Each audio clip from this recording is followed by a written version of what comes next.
შვილები რო თქვენთან ერთად გადმოვიდნენ რუსთაველზე, ალბათ აღელდით, იცოდით რა შეიძლება და ამას მოყოლოდა. როცა მე და ეკა გადავედით, ჯერ არც ერთი არ იყო ჩვენთან ერთად, არ იყვნენ მოსულები, მე მოგვიანებით მოვიდნენ, სადღაც 5-10 წუთით და ამიტომ ამაზე არ მიფიქრია თავიდან როცა გადავდიოდი და ხონვერი რო დავინახე, ხა მივხვდი, ხა ვიცნობ ორივეს და მივხვდი რომ არ გაჩერდებოდნენ არ დაგტოვებდნენ.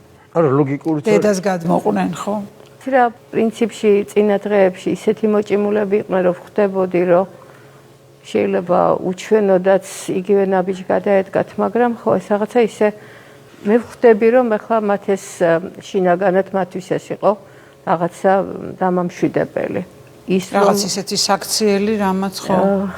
ხო, რომ რაღაცი წინააღმდეგობა გაწიეს, იმიტომ რომ იქ რო დგეხარ მხოლოდ ტროტუარზე ეს განცდა ანუ ვერაფერს ვერ ცვლი და თითქოს გიჩნდება განცდა რომ რაღაცა პატარა ერთი ნაბიჯი შვილებისთვის შეიტანა, ხო?